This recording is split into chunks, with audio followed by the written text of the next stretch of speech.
Imagine a civilization hidden from the world, shielded behind an impenetrable barrier built thousands of years ago. A civilization so powerful and uncontrollable that their release is said to bring chaos and destruction on an unimaginable scale. Who are these mysterious beings known as Yajuj and Majuj? Where are they hiding, and how will their emergence shape the fate of humanity? The Quran presents their story as part of the grand narrative of Zulkarnain, a just and powerful leader tasked with protecting humanity. In Surah Al-Kahf, Allah mentions, "Until, when he reached a pass between two mountains, he found beside them a people who could hardly understand his speech. They said, O Dhul-Qarnayn, indeed Gog and Magog are great corrupters in the land. So may we assign for you an expenditure that you might make between us and them a barrier." Surah Al-Kahf, 18, 93-94. Zulkarnain's response was not to demand wealth but to use his knowledge and strength to build a massive barrier, locking Yajuj and Majuj away.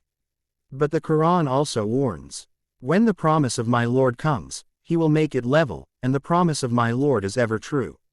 Surah Al-Kahf, 18, 98.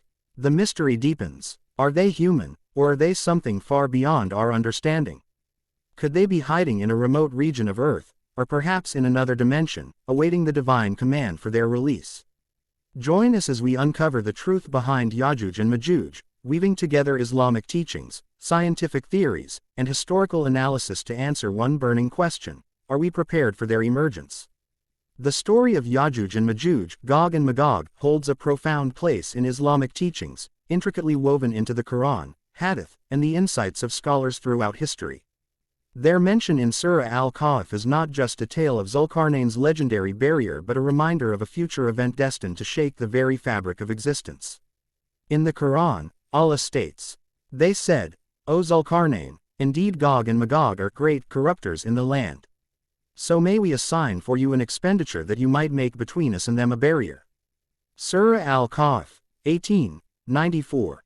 Zulkarnain constructed a massive wall with iron and molten copper, which was strong enough to contain the threat. However, this was not a permanent solution. Allah reveals, "And when the promise of my Lord comes, he will make it level, and the promise of my Lord is ever true." Surah Al-Kahf, 18, 98.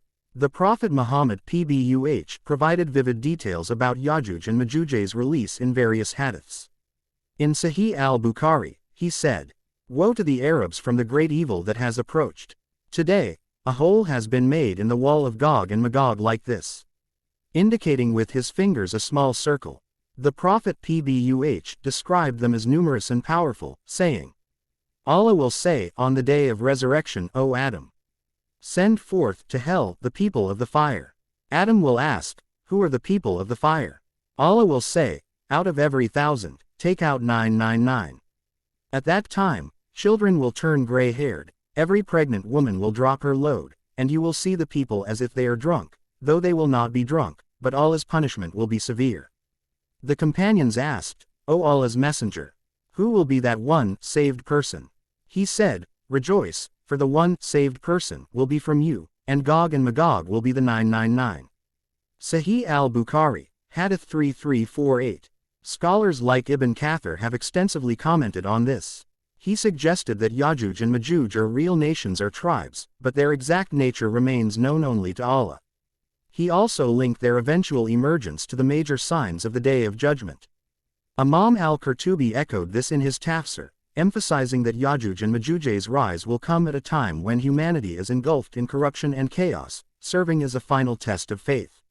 One powerful narration from Sahih Muslim mentions, "Yajuj and Majuj will surge like waves against one another, and they will break through the barrier. They will drink up all the water and destroy everything in their path. Finally, they will claim victory over the heavens until Allah sends an insect to attack their necks, and they will perish." Sahih Muslim, Hadith 2937. Reflecting on these texts, we see how the existence of Yajuj and Majuj is tied to divine wisdom. Their story is not one of mere curiosity but a profound lesson about the power of Allah, the limits of human arrogance, and the ultimate triumph of divine justice. The deeper we delve into these references, the more we realize that their emergence is not just a physical event, it's a spiritual reckoning for all of humanity. The story of Yajuj and Majuj, or Gog and Magog, extends beyond Islamic teachings, finding its roots in various religious scriptures and historical texts. The Bible, particularly the Old Testament, references Gog and Magog as symbols of chaos and rebellion against divine order. In the book of Ezekiel, Gog is described as a leader from the land of Magog who will lead a massive army to invade Israel. Son of man, set your face against Gog, of the land of Magog, the chief prince of Meshech and Tubal, prophesy against him and say, this is what the sovereign Lord says, I am against you, Gog, chief prince of Meshech and Tubal. Ezekiel 38, 2-3. Similarly, the book of Revelation in the New Testament describes Gog and Magog as forces of evil that will rise at the end of times, gathering nations for a final confrontation. When the 1,000 years are over, Satan will be released from his prison and will go out to deceive the nations in the four corners of the earth, Gog and Magog, and to gather them for battle. Revelation 20, 7-8. The Jewish Talmud also mentions Gog and Magog as nations that will wage war before the Messianic age. This perspective aligns with the apocalyptic theme found across various faiths. In historical accounts, some scholars, such as the 1st-century historian Josephus, associated Gog and Magog with the Scythians, a nomadic people of Central Asia, emphasizing their ferocity and destructive potential. These cross-references underline the universal fascination with Gog and Magog, portraying them as harbingers of divine judgment and emphasizing humanity's shared anticipation of an ultimate reckoning. The identity of Yajuj and Majuj has long been a topic of discussion, drawing from Quranic accounts, Islamic traditions, and historical interpretations. When Zulkarnain encountered the people near the barrier he constructed, they described Yajuj and Majuj as a ferocious and destructive force. In Surah Al-Kahf, the people pleaded for help, saying, indeed, Yajuj and Majuj are great corrupters in the land, so may we assign for you an expenditure that you might make between us and them a barrier. Surah Al-Kahf, 94. The Quran doesn't provide detailed descriptions of their physical appearance, but Islamic scholars and commentators have speculated based on various accounts. Some suggest that Yajuj and Majuj could be humanoid creatures, while others describe them as distinct beings, possibly smaller in stature but vast in numbers, often depicted as swarming like locusts. Hadith literature also sheds light on their nature. The Prophet Muhammad (P.B.U.H.) said, they will dig through the barrier every day until they nearly break through. Then they will say, we will finish tomorrow, but they will forget to say, Inshallah. So Allah will restore the barrier, and they will begin again until Allah wills for it to break. Sunan ibn Majah, Hadith 4080.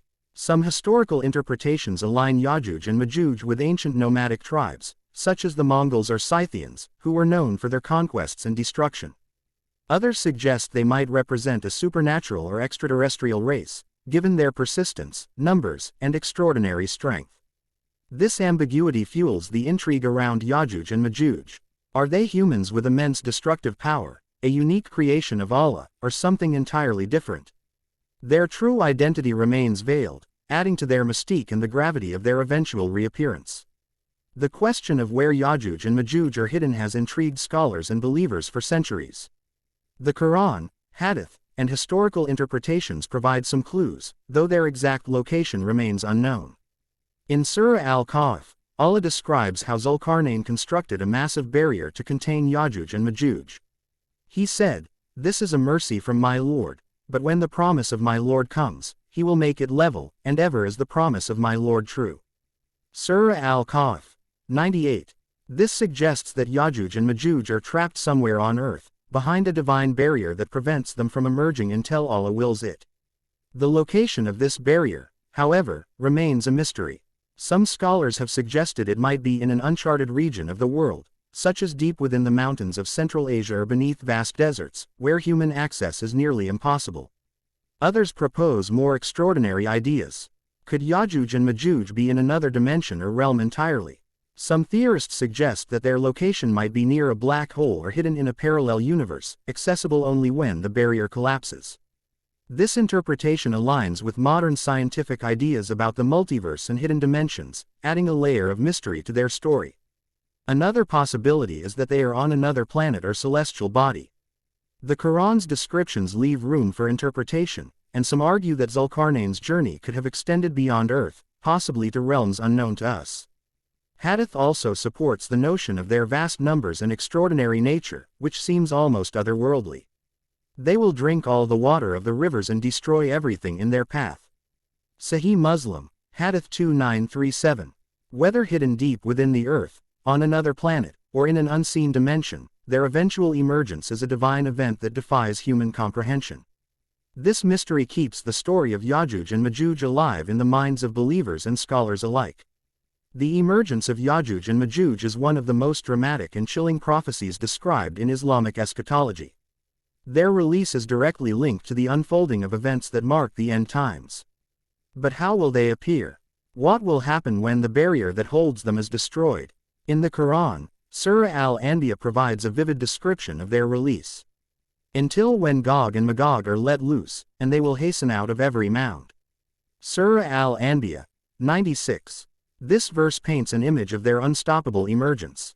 Once the divine barrier is lifted, Yajuj and Majuj will pour forth in unimaginable numbers, swarming over the earth like a flood. Their sheer quantity and chaos will overwhelm humanity, as described in numerous hadiths. The Prophet Muhammad PBUH elaborated on their destruction. The first of them will pass by the lake of Tiberias and drink all of its water, and when the last of them passes, they will say, "There was once water here." Sunan ibn Majah, Hadith 4075. This hadith highlights their immense numbers and their impact on natural resources. Their emergence will bring devastation. Crops will fail, water will vanish, and people will suffer immense hunger and fear. Their nature, whether human or otherworldly creatures, seems to defy logic. The description of their actions suggests beings with no regard for balance or harmony, bringing destruction wherever they tread. A significant question is, how will this barrier collapse? Many scholars agree that it will happen as a sign of the Day of Judgment. It is said that the emergence of Yajuj and Majuj will follow the return of Prophet Isa a.s., who will lead believers in a final stand against evil forces. Prophet Muhammad PBUH narrated, "Allah will send Yajuj and Majuj, and they will come swarming down from every high place. Their advance will cause terror, and no one will be able to stand against them." Sahih Muslim, Hadith 2937. However, their dominance will not last forever. When humanity is pushed to the brink, Prophet Isa and his followers will seek refuge and pray for salvation. Allah will then intervene in a miraculous way, sending a divine punishment upon Yajuj and Majuj. According to the hadith, a swarm of worms or diseases will attack them, killing them in one night. Their bodies will pile up, and their destruction will mark a major event before the final reckoning. Their emergence is a test, a trial of faith, and a reminder of human dependence on Allah's mercy. It serves as a stark warning for humanity to reflect, prepare, and stay steadfast in faith, knowing that divine justice will ultimately prevail. The story of Yajuj and Majuj, though rooted in ancient religious texts, has intrigued modern thinkers, especially when viewed through the lens of science and technology. Could these beings, described as overwhelming in number and power, have a connection to the advancements of our time?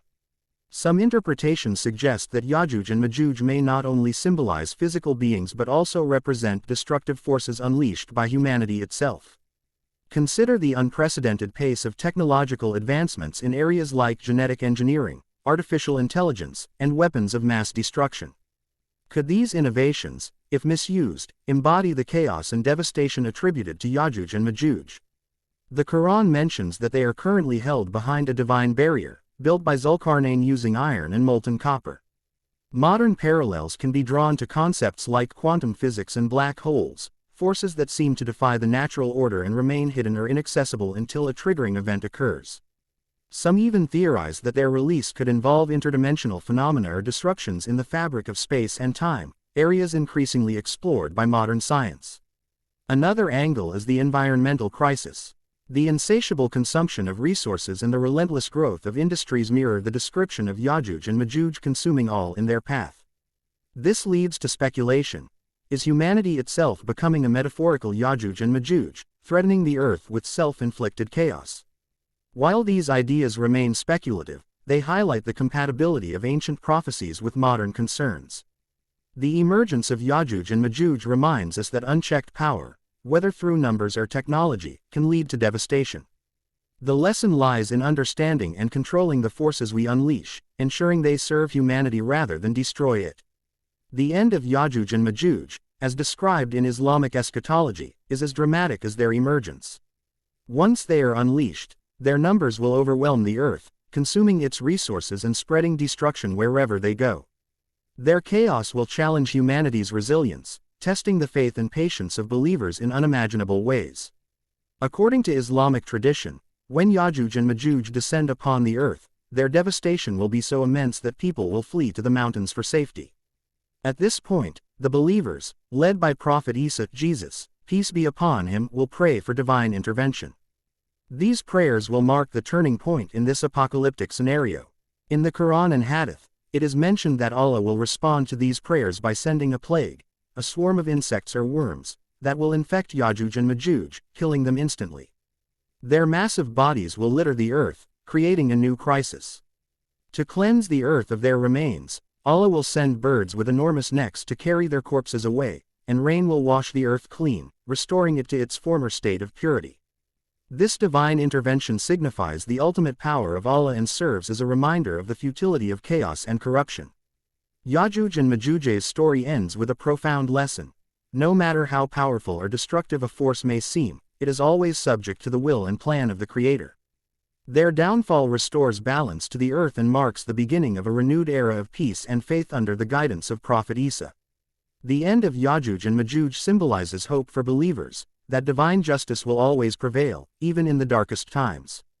As we conclude this fascinating exploration of Yajuj and Majuj, one thing becomes clear: their story is more than just a tale of chaos and destruction. It is a profound reminder of the balance between human actions, divine justice, and ultimate accountability.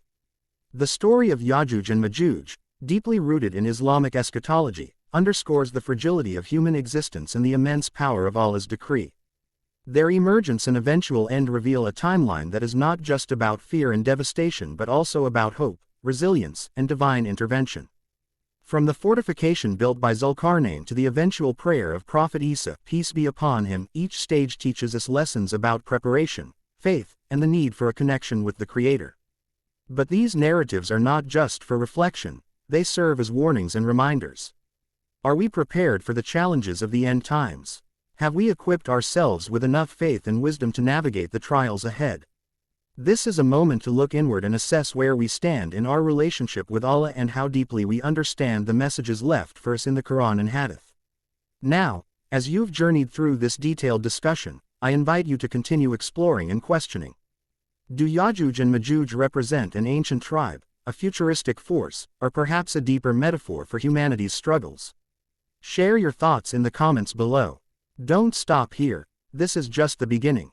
Like, share, and subscribe to our channel to keep uncovering more thought-provoking topics like this. Every click helps us bring more content that connects science, history, and faith, sparking meaningful discussions. Together, let's delve deeper into the mysteries of the past, present, and future, always guided by the light of truth. Until next time, stay curious, stay informed, and keep your faith strong.